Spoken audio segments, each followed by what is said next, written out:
Welcome, everybody. Today, I am with Cutco's fastest rising star. Her name is Paige Weber.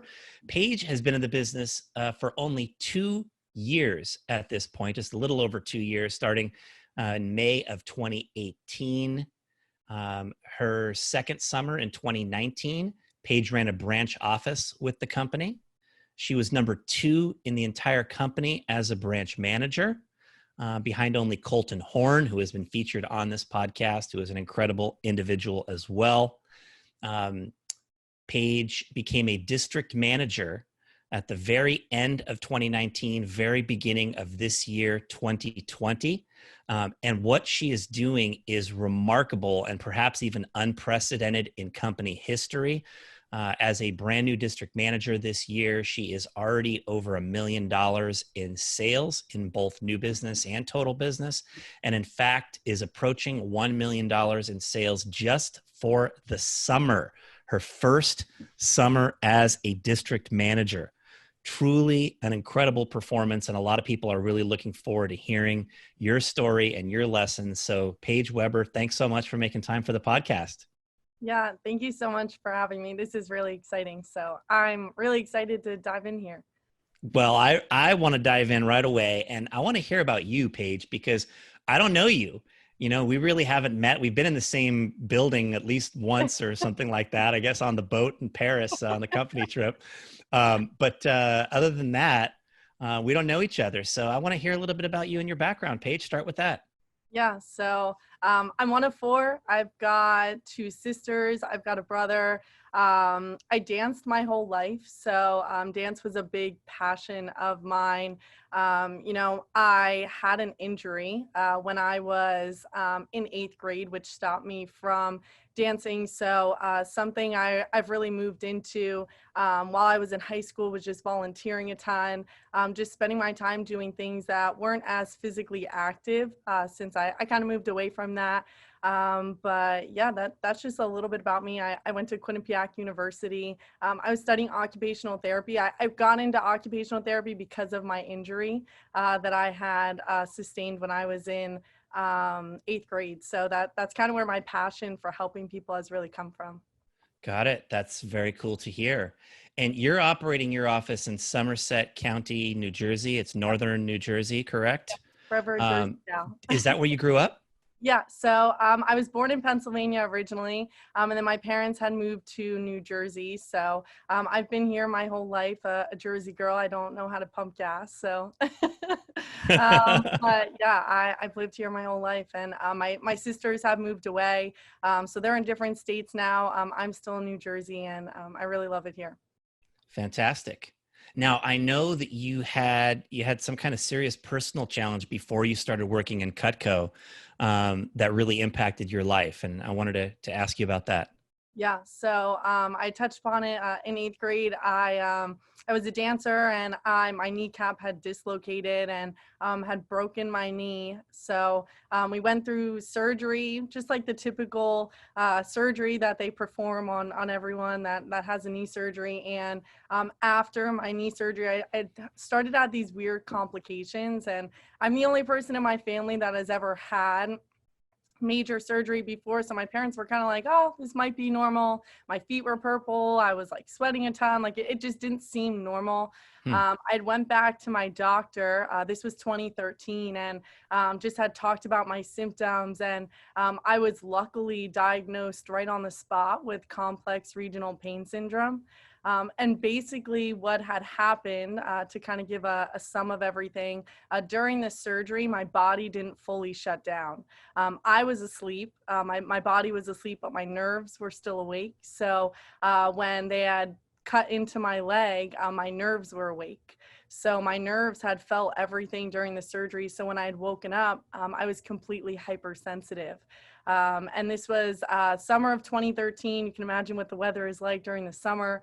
It was super hot, and I couldn't go outside. I couldn't put water on my leg. I couldn't put sheets on my leg because my brain was signaling to my body that I was being inflicted with pain. because they just weren't normalized. So that was my 2013 year, was just going to physical therapy every single day. I was going into my high school year, my freshman year. So that was a big transition for me. And then not being able to go to school, and going to physical therapy 6 days a week. Luckily, in December of 2013, I had seen my scoliosis doctor, and he had recommended me to go into a children's specialized hospital. So January of 2014, I was admitted into a hospital where I went through physical therapy, occupational therapy, swimming, 9 hours a day, every day for a month. And basically they had just trained my body to desensitize my whole left side, and to learn that touch was normal and that it wasn't going to hurt me, right? I understood that when someone went to touch me, they weren't meaning to hurt me, but the physical feeling was totally different. So I spent a month in the hospital. I was pulled from school. I lived in a hospital for a month without my parents. They could visit, but that was a really tough time for me. I was only 14, 15 years old, and dealing with a condition that I had never heard of before. It's pretty rare. And just getting through that was a really big turning point for me in my life. Wow. So this experience, it took away one of your passions of dance and your ability to Yeah, do that. But the yeah, experience going through the occupational therapy created a new passion for yeah, you of helping other people, which you found a vehicle for as a manager here yeah, in Vector. So yeah. pretty cool. Yeah. It's Ha- kind of ha- like a circle, kind of comes yeah. together. So how did you end up working in Cutco? So I had actually gotten a letter in the mail. I'm one of the lucky gals that got a letter. Not very common by most people, but it was after my freshman year at Quinnipiac University. I'd come home. My father gave me the 2-week lecture of finding a job, or else I was in big trouble. Went to my mailbox, got this letter in the mail, and I was like, I found my dream job, 1850. I'm gonna be rich. I was like, whatever they need me to do, I'm gonna do it. So my dad was like, I don't know about that. And he was like, I don't think you should go in for an interview. And I was always the rebel child. So of course I went in for the interview. And I had no idea what Cutco was. I'd never seen the product, never heard of it. And I was just like, they tell me I can make a lot of money and I'm in. So yeah, it's been great since. That's cool. And your original manager was Gina Nappy? Yeah. Gina And Nappy. and your division manager has always been Greg Cothran? Yep, absolutely. Yeah, awesome. Well, what were some early experiences and lessons that you had during that first summer or even during your branch summer? Yeah, I think some of the earliest experiences that really stood out to me was circle of influence. I never learned much about like what a circle of influence meant, or what it could really do for you until I'd finished up my first year at Cutco, even my branch. And just realizing what a circle of influence of positive people could really do for you, and the outlook it could take on you in life. You know, I was just a part of friends that, you know, didn't really have all these aspirations and financial goals. And I was working with people like Gina that was talking about owning certain things and having a life of fun and traveling. And I was like, I'm never going to be able to do that. And once I started really hanging around these people and learning from them and growing with them, my circle of influence changed, my life changed. I was looking at things totally different, and I started believing in myself a lot more, and I stopped listening to those negative outside influences and those people that just didn't really matter. So you know, circle of influence was everything to me when I first started, and it's been a huge impact on me since then. Yeah, that's a great point that people should definitely take in and hear, particularly the young people listening who are working in Vector. What happens in life is that we sort of unconsciously begin to adopt the belief systems and the habits of the people that we spend the most time around. It's just sort of a natural evolution that occurs. And so you have to be very deliberate about orchestrating your circle of influence and who you are hanging out around, who you're spending time around. And not everybody has a chance to be around people like Gina Nappy or Greg Cothran or the people you've been around. You know, we're very lucky in Vector to get to work with such high quality leaders and individuals that can give us help us to develop good habits and take good actions, and to refine our way of thinking. So it's cool that you had those experiences with those people. What else? Tell me more about your early experiences and lessons. Yeah, I think one of the biggest things was, working with Gina. I think having a powerful woman role model in my life was someone I really needed when I didn't even know. I always tell Gina, she's the older sister I never ever wanted. I've got two older sisters, so I was like, I definitely don't need a third, but just having a woman to instill confidence in me. I had a lot of low confidence. I was like insecure. I hated public speaking, and I think without Gina as my, my role model and someone that I really looked up to, I'm not sure where I'd be. And, just the confidence she had instilled in me of just always believing in myself. And Gina never saw me for who I was in that moment. She always saw me for who I was going to become. She always told me every single time, I see you for this. I see you doing all these things in the future. Even when I ran my branch, she was like, you are going to be the #1 branch. And I'd always be like, get out of here. Like, stop that kind of talk with me. But, just having those people around you that just believe you to be bigger than you actually think you are, can really set the pace for what you're meant to do in life. And without Gina, I really don't know where I'd be in this exact moment. So yeah, that vision of the future pulls us. It affects a lot of the things that we do. It affects the goals that we set and the actions that we take, which all sort of create this upward spiral for us. And a lot of people don't have that vision of themselves. They need somebody else to come along and be able to show it to them, right? And you were lucky to have had Gina to be able to show you the way in that way. So you went. You were a rep in 2018, and then you went straight to being a branch in 2019. yeah. Wow. It What was, was pretty tell us quick. about your branch summer. Yeah, so a really big moment for me. I wasn't sure I wanted to go into management. I loved working with Gina, and I was like, she's great. I can be great with her. I was like, I don't want to spread my wings just yet. I was like, I love being in her office. And I remember my first trip to Olean like it was yesterday. And I remember I was with Gina, and we were standing there, and Jim Stitt Sr. was right next to us, and we didn't even realize, and he turned to us and he started talking to us, and he introduced himself, and he was like, I'm Jim Stitt Sr. And we were like, oh my goodness, Jim Stitt Sr. And and I remember this because something that stood out to me was like, when do you ever get to meet CEOs just walking around? And I know I talked to my dad about it. My dad was like, you would never in my company see CEOs, walking around. So I was like starstruck, right? And we were in such a great conversation with him, and I remember asking him, like, what is it about Cutco, like how is it, being a CEO of a really great company? And he said, you know what, I don't view myself as a CEO. I view myself as no different than anyone else in this company. I'm not on a platform. I'm no different than anyone else. And I think that conversation changed my life. Hmm. Because I was like really conflicted. Do I go branch? What do I do? And in that moment, I told myself, if I don't go branch, I'm doing a disservice to this company.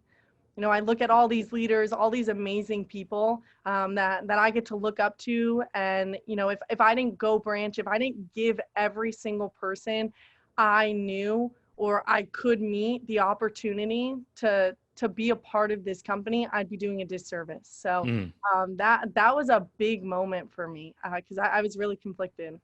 Wow.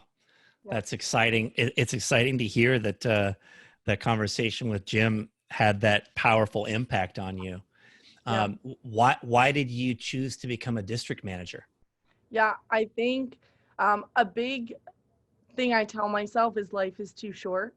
You hear it all the time, life is too short, life is too short. I went branch, I went back to school in the fall, and I just wasn't happy. I believe in education. I think education is really important, but I also told myself education is always going to be there. And this was a really tough decision I had to make. It was, do I go against what my parents always wanted for me? Do I do what is best for me? How do you make a decision? And what I told myself is just life is too short to do something that doesn't make you happy. So I had some really tough conversations, but it really grew me. And it really made me more confident in my own decision, which I think is what I needed, to just really believe in myself and know that I could do it. So I told everyone that I made a decision on my own, and I was not only was I going to go all in this, but I was going to prove that I made the right decision, and that I was going to go out there and I was going to do everything I can to make even everyone that wasn't sure that I made the right decision proud of me. Mhm. Because I had some people that were a little nervous, and I can tell you right now, they're really proud of me. Yeah, well, I certainly can speak for your region manager to say that he is very proud of you. And, for anybody who is experiencing a similar situation as Paige, who might be out there listening, Paige said education will always be there. I also want to say Vector will always be here, and that there isn't a one size fits all method of deciding on your path within school and within Vector, and that ultimately doing what you feel is best for you and is in your best interest is important. As leaders in Vector, we support formal education. Virtually all of us in executive positions in Vector went to college. As you know, Earl, went to University of Pennsylvania. He actually went to college with me his freshman year at Santa Clara University, by the way, kind of interesting. But we both graduated from college, and feel that is important for people that want to be there. But in your situation, clearly it seems like the path led you and was calling you to be a district manager, and you have just crushed it this year. Like, it's incredible to see what you have done. I don't know how many managers in the history of Vector have done $1 million in their first full year. I know there have been some, but it's a very small number. And those that have done $1 million have probably all barely eked over $1 million. You're already over $1 million here now, with the entire fall to go and some of the summer still left. You're probably going to set an all-time record in the history of the company for a manager, who's new in their first year, and it's really incredible to see what you're doing. Why is this happening? Like, let's talk about what would you attribute this massive amount of growth and just a quantum leap in results to? What are some of the factors? Yeah, I would definitely say my region manager, Mr. Kelly, would say the same thing. I'm an aggressive learner. I love learning. I don't think there's ever been a time where I stopped learning. And I'm a firm believer in not listening to something once or twice. When you play a sport, right, you practice all the time, right? You go to practice 3 days, 4 days, 5 days a week. When I was a dancer, I was dancing 7 days a week. I was putting in the work for that 2 minutes on stage, right? It wasn't like I was doing it every weekend. We would have 4 competitions a year. And what I've learned is that everything you've got to repeat it over and over and over again. The amount of audiobooks and podcasts and just Vector Connect videos of other managers, just listening to them talk over and over and over again. Whether I'm in the car, whether I'm writing down notes on it, whether I'm on a run, on a walk. I'm just a firm believer, and you've got to repeat it over and over again. You've got to listen to it over and over again in order to really understand it, to really get it. Something I learned from Kate Vassy is you don't got it until you actually got it. And I tell myself all the time. I don't got it until I got it. So I'm just a firm believer in practicing. What you do behind the scenes. Do as much as you can, and that will really stand out once the show is on. So I would say learning is a big thing. Yeah, I want to unpack that with you in a second. I just want to first address why this is such an important concept. And the word that is key here is the word internalization. Good ideas have to be internalized in order for you to use them in the heat of the moment. There's a saying that when you squeeze an orange, what you get is orange juice, meaning when you put something under pressure, what's inside comes out. And in business, we're constantly under pressure. pressure to say the right thing, pressure to make the right decision, pressure to take the right actions, pressure to follow through and be disciplined. And so what's inside of us comes out. And the only way to internalize good ideas is through a lot of repetition. Repetition is the key to having the ideas become a part of who we are so that we got it, as Kate would say, right? And that's when you know that you're going to be able to deliver in the heat of the moment. So it's just a critical concept that you just shared right there. I'd love to get into like what are some of the key ideas that you feel like have made a big difference for you in your growth? Or Paige, you might even take this as what are some ways that you practice the things that you're learning? Yeah. I think that I always remind myself that I haven't arrived. And that I'm hungry for more. So as far as, I always leave room in my day for personal growth. I feel like if I'm not learning as a leader, I can't lead. And I'm not showing up the way I should for my people. What I love so much about this company is that it's not about Cutco. I think the products are fantastic, and what we have our representatives show is something that they don't have to give their integrity up showing, which is what I loved about this company. But there's so much more to it than people realize. The personal growth. It's SC2 push period right now when we have our alliance meetings, and a lot of it is personal growth things. A Mm-hmm. lot of it is like financial growth. A lot of it is professional growth, how to like gain more confidence. So while I'm teaching my practices that I've learned, I'm still learning more myself. I listen to so many different books, Tony Robbins, so many people that we talk about. But what's great about when you listen to them 1, 2, 3, 4, 5, 6, 7, 8, 9 times, you get something new every single time. And I always find that the one thing you pick up on is the one thing you are actually needing in that moment.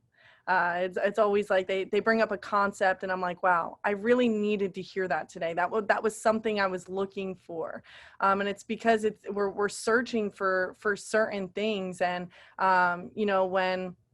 when you start sharing it with other people and you start really diving into yourself, like magic happens. When you fully take ownership of all of your personal growth, all of your professional growth, everything that it doesn't happen for us, it happens to us, right? Everything. Once you start to really understand that and take ownership, your life just changes. And I think that's been a big thing for me this summer, was just really owning everything that has happened to me and really diving into myself. Yeah, that's awesome to hear. I like what you said about teaching others, that you're constantly teaching others the things you're learning, leveraging your alliance meetings, for example, to teach personal growth stuff versus just always Cutco stuff. That's always been a philosophy I've had as a manager, that I thought it should be this equal part of teaching, knife skills and life skills, both. And when you do that, that's one of the best ways to get that repetition and to get that internalization, right? Because when you're putting it into words, that's where you really are beginning to get those concepts yourself. So it's Yeah. cool. Yeah. Let's talk about, Paige, some of your specific skills as a vector manager. You've been great at building your team this summer, and I know you've got some great strategies around that. Could you maybe share a few of your key strategies for building your team? Yeah. Something I always share, I love that I learn from so many people. I could attribute everything I say to so many people. But my biggest philosophy is love always wins. When you think about your people, if you love your people, they will love you back all of the time. So I think my biggest key to building a team and to keeping a team is just to wrap my arms around people and let them know that my office is a family, through and through, in Cutco, outside of Cutco, no matter what. And I think we forget that sometimes we work with college students and sometimes they just need that like hug, right? Or they just need that like extra love, extra support. Something I've learned ever since I left the hospital was never judge a book by its cover. I look normal, I look perfectly fine, but I have flare-ups and people would never know. So I've learned to never judge a book by its cover, and just to always love your people, because no matter what, at the end of every single day, love always wins. And I know that might kind of seem like, yeah, well, aren't you just supposed to love your people? But I think sometimes we forget. There are times that I forget, right? We get so wrapped up in the numbers. We get so wrapped up in the records and the prizes and the trips that we just forget that at the end of the day, we're human, and we just want love, and we want to feel loved, and we want to be loved by the people that mean the most to us. So I would say that that's one of my biggest strategies for building a really great team. Yeah, it's a paradigm shift that people have to make in life, which is the shift from thinking about what can I get to thinking about what can I give. And when that shift is made, and not everybody makes it, I would even go so far as to say not every vector person has made it. Not every successful vector person has made that shift even. And for anybody that's listening, that's a Cutco vector manager, right? Once you get to that point where you cast away the interest in what am I going to get from this? How much money am I going to make? What achievements am I going to get? Right? Those are all important parts of why we strive. But when the real focus becomes on developing people, on how many people can I develop, on really taking a genuine interest in the people, a curiosity for all the people who you are working with, where you develop that real appreciation for them, that love for them, it just multiplies your results tremendously. And people can tell, people can see when you have that frame of mind. So, and it just harkens back to when you were in, therapy, developing that mindset, seeing other people doing that for you, right? And being able to develop that mindset about business and about life. Mhm. Yeah, and it's been a big shift for me, and I would say it's been a big shift in my business ever since I stopped worrying about the numbers. It all comes together. Eventually, when you do all the right things, it does come together on its own. Yeah. Yeah. Give us some more specific stuff about how you are getting your recruits. Like, what are some of the ways you're applying the personal recruiting program this summer, or anything else like that current vector managers could really chew on?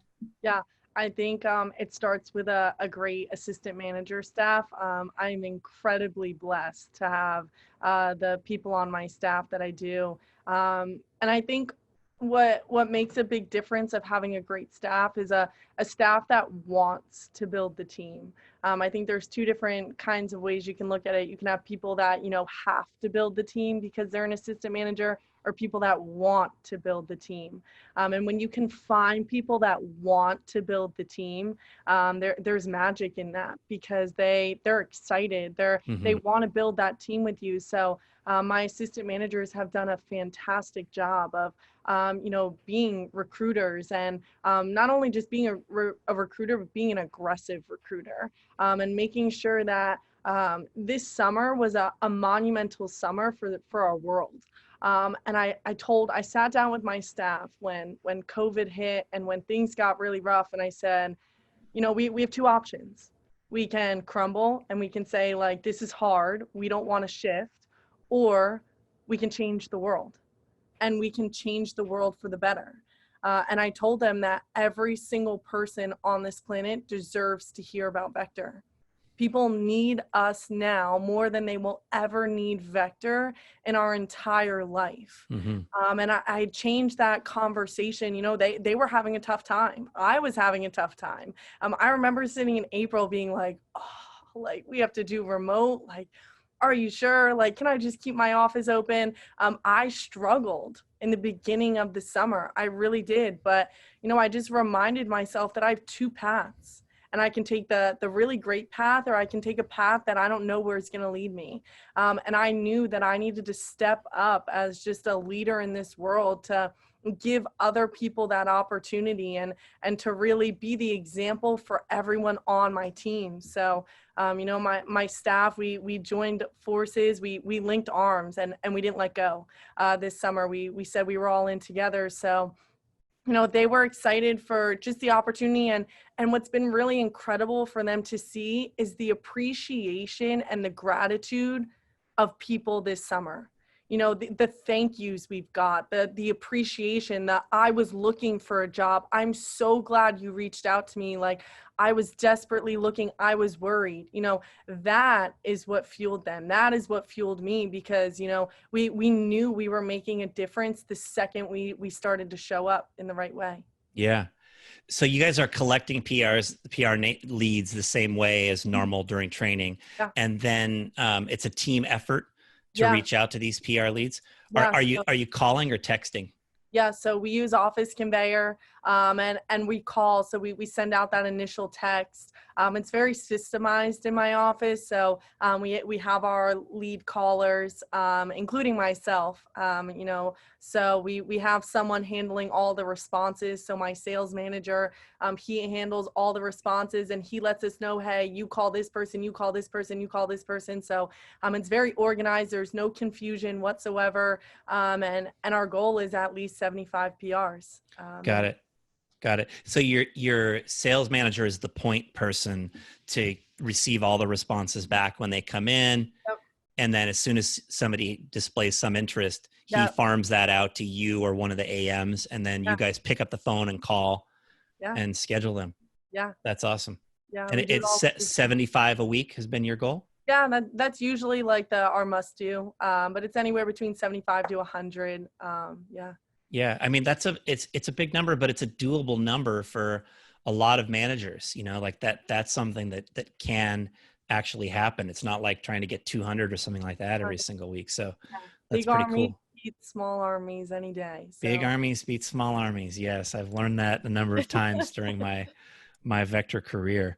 And then how about social media? Are you leveraging social media at all at events or anything like that? Yeah, social media, SMRAs, they kickstarted my summer. One of my SMRAs brought in 50,000 CPO just on her own. And so just making sure that we were being aggressive on social media, social proof. Life is social proof. So if you can, what we did is we would drive around to reps' houses. We had big paychecks. We put on our masks, gloves, made sure we were being safe, and we wrote out a check, took a picture of them, and posted on social media. Sometimes people just need to see these 1, 2, 3, 4, 5, 6, 7, 8 times before they come in. And I'm a very aggressive recruiter. I won't stop until I get a no. If I don't hear from you, that doesn't mean it's a no.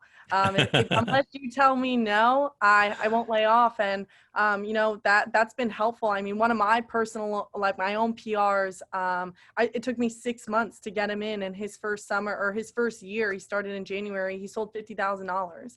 And it's because I see people for more that they are. I know they can do it. I've just got to get them in the door. So I don't stop until I get a no. So there are tons of people on my team that I was like fighting for them. And if I hear someone's name 1, 2, 3 times, that means like they've got to be in my office, right? If I'm hearing a name over and over again, that means everyone thinks they'd be a good fit for my team. Everyone thinks that they should be on this team. So it's my job to find a way to get creative and get them on my team. Right. It sounds like you have a tremendous depth of conviction in the opportunity, going all the way back to that conversation you described with Jim Stitt Sr., where you felt like it'd be a disservice if you weren't there offering this opportunity to people as a manager, and how you create that want in your AM staff to recruit, not just the obligation, like, oh, it's part of the job, but the want. All of that stems from a tremendous conviction in the opportunity and in what we do for people and what you can do personally for the people who you bring onto your team. So that's cool. That's cool. And it sounds like you've actually gotten to meet some of your reps this summer. I mean, that seems like kind of a silly question to ask, but in this crazy summer, there are managers that haven't even met their team. We were talking off camera about Kyle Lopes before this interview started. Kyle is not even living in the same state as his branch territory, has not been there physically at all this summer. And so he hasn't met a single one of his reps yet. So it's crazy, but it's interesting. But you've been able to meet some?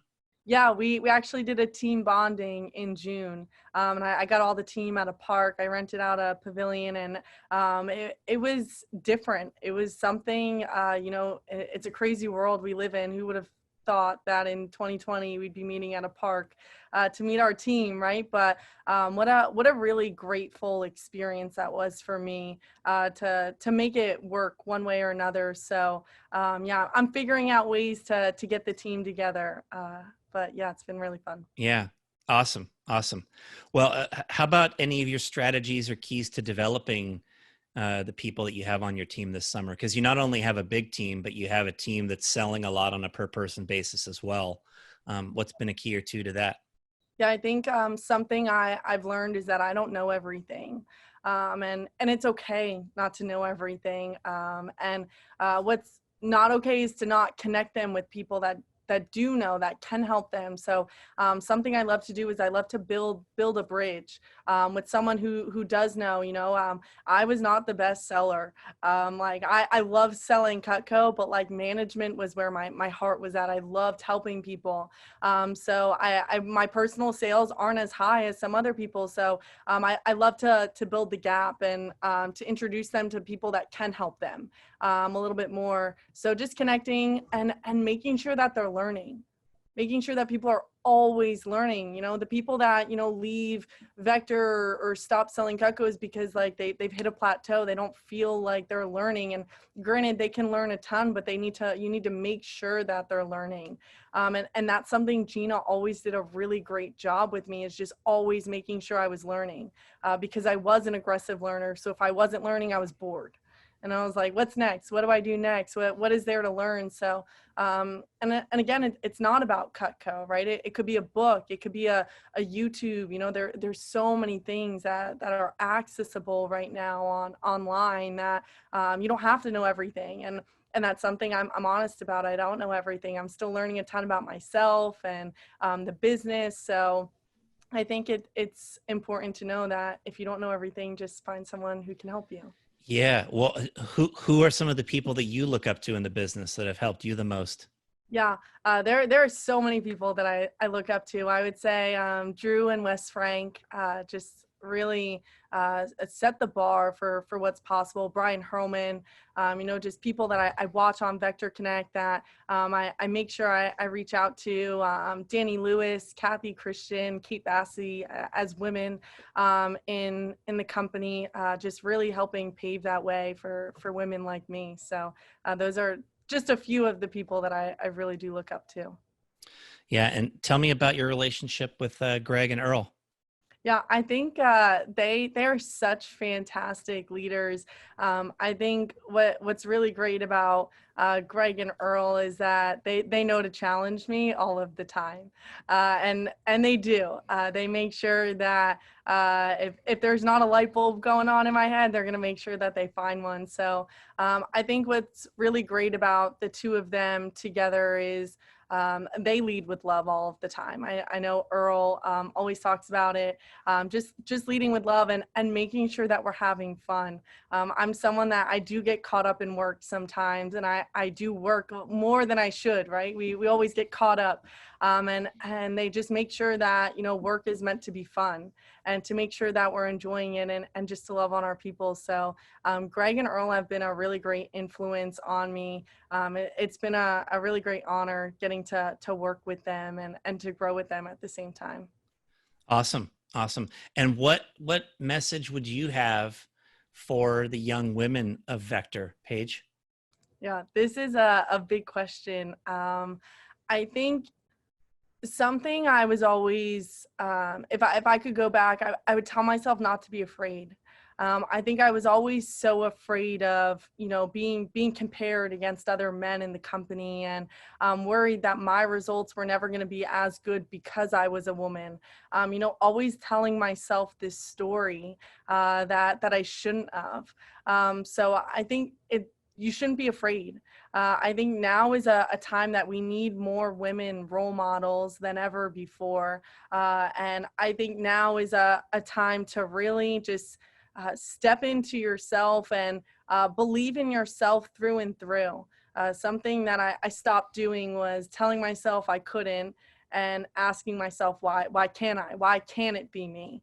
And I told myself it can be me, and I was going to make sure that it would be me, and I was going to, really dive in. So don't be afraid, go after it and have a ton of fun. What are some of your current goals and aspirations? I think some of my current goals, I would say, is to just help continue to pave the path for women both in and outside of Vector. I think that is something that's really important to me, giving women a platform to grow themselves. What's been really exciting this summer for me is to see that more than half of my team is women, and that's what I wanted. I was like, how do I create an organization where women feel powerful, where women feel excited, where women feel equal? And what I love about this company is I've never once felt unequal with men whatsoever. And if anything, it's really fired me up. It's got me more excited because I love being on a same, like an even playing field. So that's something that's one of my goals, is to really just keep paving the way. I would love to buy a house by the end of this year. I'll be 22 in September. So to buy my first house would be really exciting. That is on my to-do list in 2020. That is so cool to hear. Through the great Vector opportunity, I was fortunate enough to be able to buy my first house. I was 23. Let me think here. I was 23 and about 7 months or 8 months, something in there. So you're on pace to beat me for sure.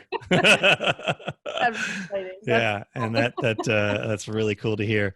How about the future, Paige? What does the future hold for you longer term? Yeah. What's great about this company is, I never saw myself staying with Vector.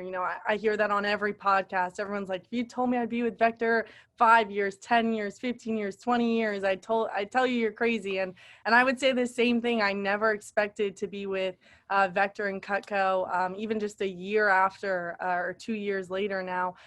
So I think, what holds for me long term, I see myself with this company for a while. And I get really excited about that because that means I get to develop a lot more people and I get to grow with a lot more people. And I get to see a lot of growth in myself. So, I think that's what excites me every day. That's why I wake up to go to work every single day, is just, who can I impact? What's one conversation that I can have today that is going to change someone's life? So long term, it stays here in Cutco. I don't know where that leads me to, but I'm really excited for what my future holds here and, beyond. Yep. Well, the longer you stay here, the more you achieve, the more options you will have, both in and out of Cutco. You're going to have plenty of people who recruit you to come work with them outside of Cutco. That will happen regularly, if it already isn't happening. And of course, Vector will create options for you to be able to continue to grow and elevate your status here. And the one thing that I have felt like has kept me around for so long that isn't available in a lot of the other options is this aspect of changing lives, right? It's like what this podcast is all about, right? Is that we have a chance to impact young people at a time that is transformative in their life, Yeah. right? And make a huge difference. And like, you will never, ever, ever forget Gina Nappy. No, never. You will never forget her. You will be 80 years old one day and you will never forget Gina Nappy. And like, by the same token, you are now establishing legions of new reps who will never, ever, ever forget Paige Weber. And that's a great thing about what Vector has to offer. It's one of the great reasons to stay here for a long time. And so as you succeed and develop all these other options in your life, we hope that you do stick around here. Yeah. And that you continue to elevate yourself here within the company, and someday sit at the division manager table, and maybe even someday sit at the region manager table. Who knows what the future could hold for you, Paige, but it could be very, very, very exciting. So, hey, listen, you've done amazing things this year. It's incredible to see. I've been really looking forward to having you on the podcast for a long time, and I know people are going to get a lot out of this. So thanks so much for your time and for what you've shared. Yeah. Thanks so much for having me.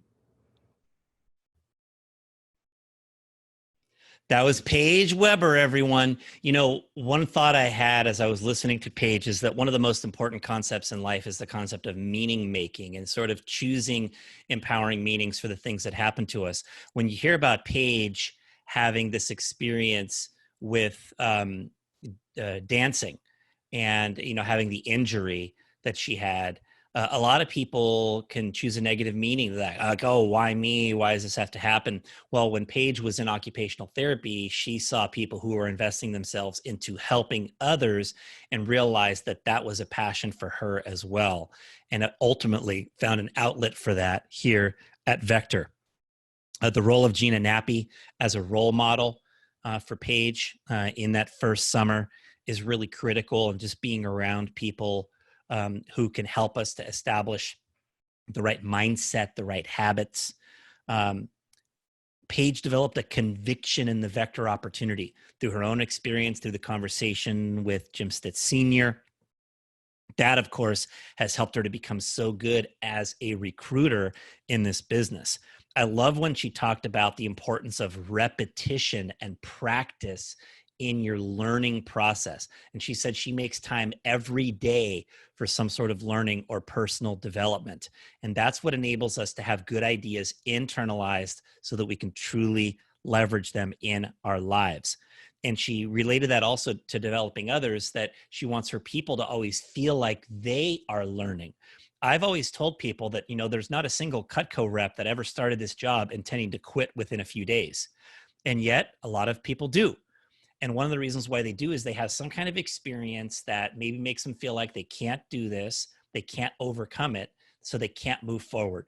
And if people are learning, then they're growing, they're always seeing a vision of something that's next for them, then they tend to want to stay around longer. And so being able to maintain that learning environment, both in the area of sales skills directly related to the job and in the area of life skills, that are more relevant to people for their future, that's what keeps people around you for a long period of time. If you're building an organization of any sort, creating that sort of learning environment is a critical key to your success.